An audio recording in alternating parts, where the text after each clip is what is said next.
নজর রাখবো পরবর্তী সংবাদে। নজর রাখবো এবার ধলাইয়ের দিকে, যেখানে আমবাসাতেও সকাল থেকে ভোট গণনা চলছিল। তিস্তার পঞ্চায়েত নির্বাচনের ভোট গণনায় আমবাসা আর অন্তর্গত গ্রাম পঞ্চায়েতের 41টি আসন, যে আসনের মধ্যে বিজেপি প্রার্থীরা 29টি আসনে জয়লাভ করেছে।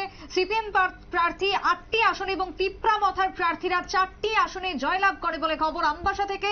গ্রাম পঞ্চায়েতের নিরিখে উত্তর নালিছড়া গ্রাম পঞ্চায়েতের 7টি আসনে নির্বাচন অনুষ্ঠিত হয়, যার মধ্যে সবকটি আসনে বিজেপির জয় জয়কার। আমবাসা থেকে যে খবর উঠে আসছে এখনো পর্যন্ত সেখানেও একইভাবে গেরুয়া ঝড়, কঠোর নিরাপত্তার মধ্যে ভোট গণনা সম্পন্ন। কি বক্তব্য উঠে এসেছে আমবাসা থেকে, শুনুন। কাউন্টিং পর্ব খুব পিসফুলি গেছে। রেজাল্ট যদি বলি, আমাদের পঞ্চায়েত সমিতির 6টা সিটে ইলেকশন হয়েছিল, তার মধ্যে 4টা সিট বিজেপি পেয়েছে আর 2টো সিপিআইএম।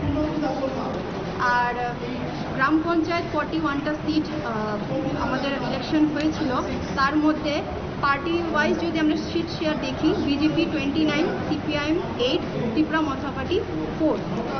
আর গ্রাম পঞ্চায়েত ওয়াইজ আমি যদি ব্রেকআপটা বলতে যাই, তাহলে উত্তর নালিছড়া 7টা সিটেই ভোট হয়েছিল, সেটার মধ্যে বিজেপি 7টাই পেয়েছে। পশ্চিম বলরাম 6টার মধ্যে বিজেপি 5টা পেয়েছে।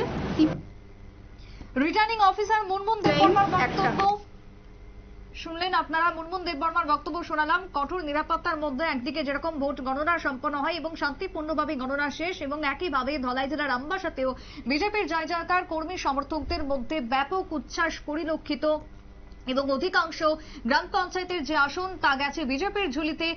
বিজেপির জয় সেক্ষেত্রে দাঁড়িয়ে উঠে আসছে, অর্থাৎ এখনো পর্যন্ত আমবাসাতেও একইভাবে কৈলাসহরের ন্যায় বিজেপি কর্মীরাই জয়ী হয়েছেন অধিক সংখ্যক আসনে, যে খবর উঠে আসছে আমবাসা থেকে।